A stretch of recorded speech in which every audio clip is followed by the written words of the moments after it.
Lesson है, इस lesson का नाम है प्रकाश का परावर्तन एवं अपवर्तन। लेसन का नाम है प्रकाश का परावर्तन एवं अपवर्तन। ठीक है, तो उसमें सबसे पहले हम लोग जानेंगे कि प्रकाश क्या है, प्रकाश किसे कहते हैं। ठीक है, कि प्रकाश किसे कहते हैं, प्रकाश क्या है, उसके बाद से परावर्तन जानेंगे, उसके बाद अपवर्तन, तब जाकर लेसन का नाम क्लियर हो जाएगा। ठीक, प्रकाश किसे कहते हैं, तो प्रकाश वह ऊर्जा है जो हमारे दृष्टि ज्ञान को जागृत करते हैं। अर्थात कह सकते हैं कि प्रकाश एक प्रकार की ऊर्जा है जो हमारे दृष्टि ज्ञान अर्थात जो देखने की शक्ति है, उस देखने की शक्ति को जागृत करती है, अर्थात देखने की जो क्षमता है, शक्ति है, उसको बढ़ाती है, उसे प्रकाश कहते हैं।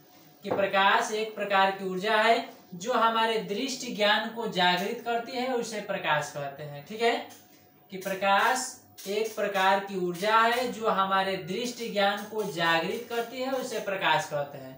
अब जो प्रकाशिक वस्तु होती है, इसमें दो प्रकाशिक वस्तु होती है, एक होती है प्रदीप्त वस्तु, प्रदीप्त वस्तु, और जो दूसरा होता है वो होता है अदीप्त वस्तु।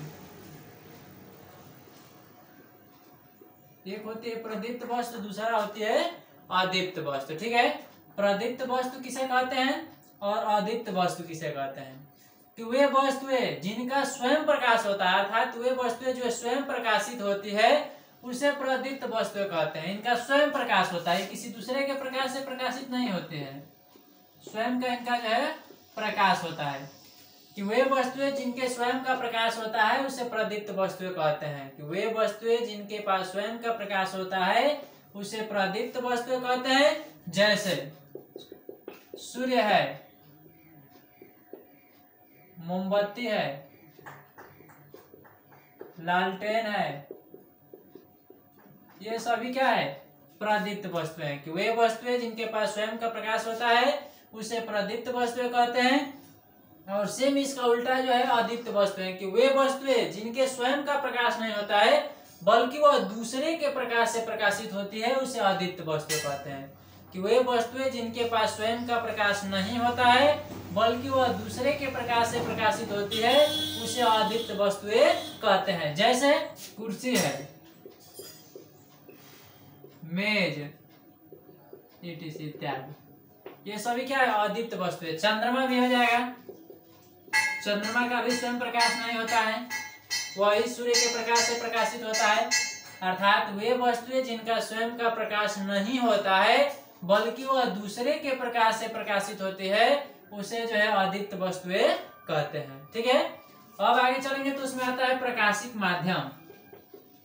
प्रकाशिक माध्यम, प्रकाशिक माध्यम किसे कहते हैं, कि जिस माध्यम से होकर प्रकाश गमन करता है, या जिस वस्तु से होकर प्रकाश गमन करता है, आर पार चला जाता है, उसे प्रकाशिक माध्यम कहते हैं। कि जिस वस्तु से होकर प्रकाश गमन करता है, उस वस्तु को प्रकाशिक माध्यम कहते हैं। जिस वस्तु से होकर प्रकाश गमन करता है, उस वस्तु को प्रकाशिक माध्यम कहते हैं। और प्रकाशिक माध्यम जो होता है वो तीन प्रकार का होता है। एक होता है पारदर्शी,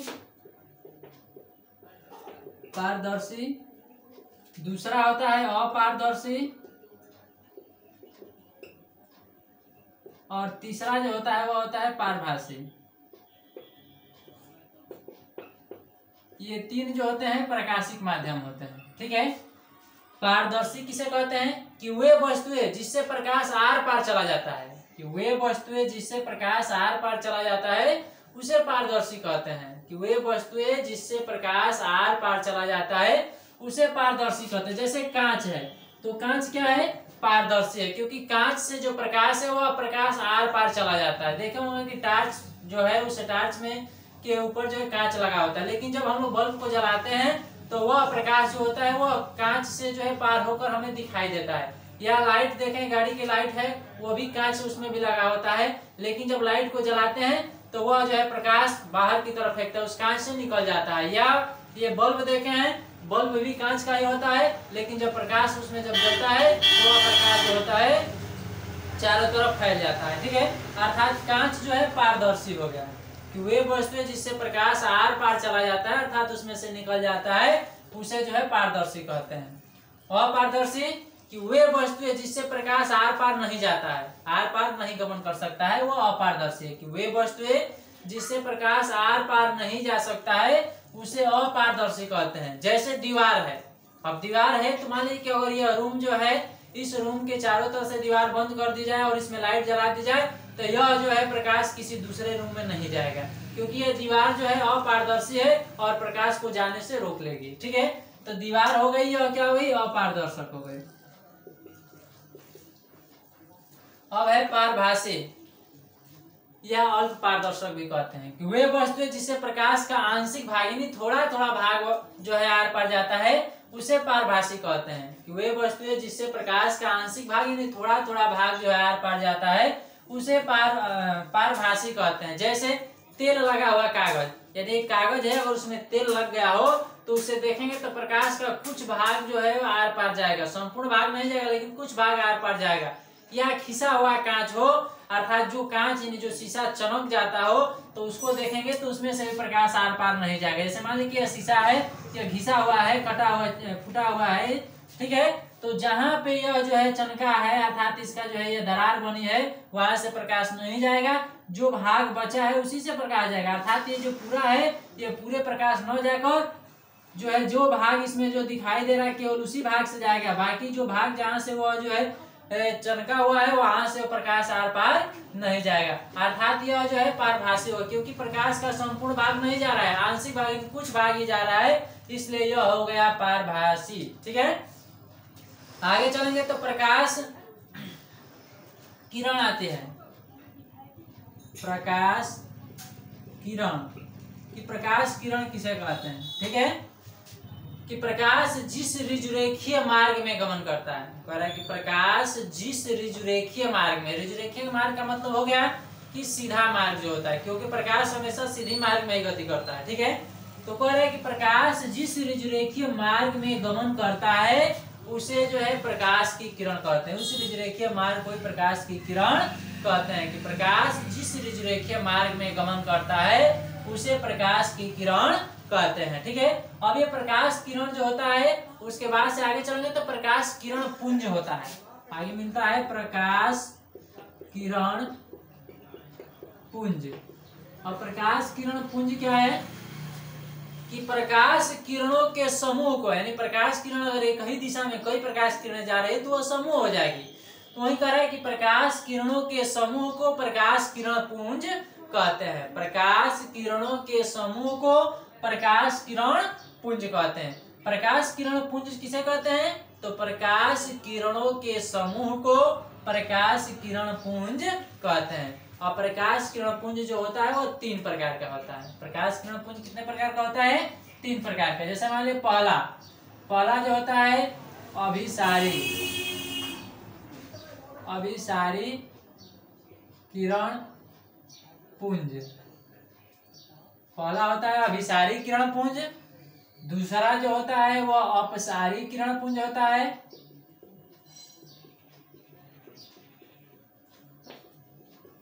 और जो तीसरा होता है वह तीसरा होता है समांतर किरण पुंज। समांतर किरण पुंज, तो देखिए अभिसारी किरण पुंज, अपसारी किरण पुंज और समांतर किरण पुंज, ये 3 प्रकार के जो है प्रकाश किरण पुंज होते हैं। ठीक है, अब कह रहे भाई अभिसारी किरण पुंज किसे कहते हैं। ठीक है, अभिसारी किरण पुंज किसे कहते हैं, तो कह रहा है कि जब प्रकाश की किरणें अनेक बिंदुओं से अर्थात विभिन्न बिंदुओं से एक बिंदु पर मिलती है तो उसे अभिसारी किरण पुंज कहते हैं। कि जब प्रकाश की किरण विभिन्न बिंदुओं से आकर किसी एक बिंदु पर मिलती है तो उसे अभिसारी किरण पुंज कहते हैं। जैसे मान लीजिए कि प्रकाश की किरण आ रही है, ठीक है, और आकर किसी एक बिंदु पर मिल रही है, यहाँ पे यह मिल रही है तो यह हो गई अभिसारी किरण पुंज। कि जब प्रकाश किरण विभिन्न बिंदुओं से आकर किसी एक बिंदु पर मिलती है तो उसे अभिसारी किरण पुंज कहते हैं। ठीक है, कि जब प्रकाश की किरण विभिन्न बिंदुओं से या अलग अलग बिंदु से आ रही है तो कह रहा है कि विभिन्न बिंदुओं से आकर किसी एक बिंदु पर मिलती है तो उसे अभिसारी किरण पुंज कहते हैं। ठीक है, दूसरा दिया है अपसारी किरण पुंज। कि जब प्रकाश की किरण एक बिंदु से विभिन्न बिंदुओं तक फैल जाती है। जब प्रकाश किरण एक बिंदु से विभिन्न बिंदुओं तक फैल जाती है, यहाँ पे आकर मिल रही है, यहाँ पे एक बिंदु से विभिन्न बिंदु पर फैल रही है, कि जब प्रकाश किरण एक बिंदु से विभिन्न बिंदुओं पर फैल जाती है तो उसे अपसारित किरणपुंज कहते हैं। कि जब प्रकाश की किरण एक बिंदु से विभिन्न बिंदुओं पर फैल जाती है उसे अपसारित किरणपुंज कहते हैं। और तीसरा है समांतर किरणपुंज। समांतर किरणपुंज किसे कहते हैं? कि जब प्रकाश की किरण एक दूसरे के समांतर निकल जाती है, अर्थात एक दूसरे के समांतर होती है, तो उसे समांतर किरणपुंज कहते हैं।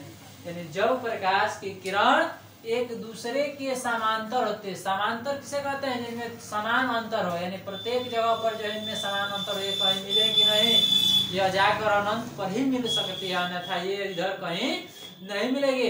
एक दूसरे के समांतर है, तो वह कह रहा है कि जब प्रकाश किरण एक दूसरे के समांतर हो तो उसे समांतर किरणपुंज कहते हैं। ठीक है, आगे चलेंगे तो प्रकाश का लक्षण आता है। कि प्रकाश का लक्षण,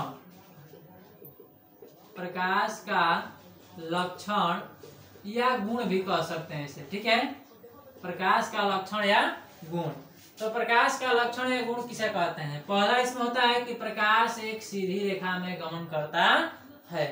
कि प्रकाश एक सीधी रेखा में गमन करता है। दूसरा हो जाएगा कि प्रकाश की निर्वात में चाल 3 × 10⁸ मीटर प्रति सेकेंड होती है। प्रकाश की जो निर्वात में चाल होती है वह 3 × 10⁸ मीटर प्रति सेकेंड होती है। और तीसरा हो जाएगा कि प्रकाश की जल में जो चाल होती है वह 2.29 × 10⁸ मीटर प्रति सेकेंड होती है। तीसरा हो गया कि प्रकाश की जल में चाल 2.29 × 10⁸ मीटर प्रति सेकेंड होती है। और चौथा हो जाएगा कि प्रकाश विद्युत चुंबकीय तरंगों के रूप में चलता है। विद्युत चुंबकीय तरंग कब समझ में आएगा? जैसे अभी मान लीजिए कि गर्मी का मौसम है, तो जब गर्मी के मौसम में देखेंगे, जब दोपहर के समय यानी जब 11-12 बजता है, अगर कहीं मैदान में देखते हैं तो वहां पे झिलमिलाहट दिखाई देती है, अर्थात वहीं पे यह सिद्ध होता है कि प्रकाश जो होता है वह विद्युत चुंबकीय तरंग के रूप में चल रहा है। ठीक है, कि प्रकाश विद्युत चुंबकीय तरंगों के रूप में चलता है। और पांचवा हो जाएगा कि प्रकाश विद्युत एवं चुंबकीय क्षेत्र में विक्षेपित हो जाता है, अर्थात जो विद्युत एवं चुंबकीय क्षेत्र होते हैं वो उसमें जाता है तो वह विक्षेपित हो जाता है। कि प्रकाश विद्युत एवं चुंबकीय क्षेत्र में विक्षेपित हो जाता है। कोई दिक्कत? सबको समझ में आ गया? चलिए।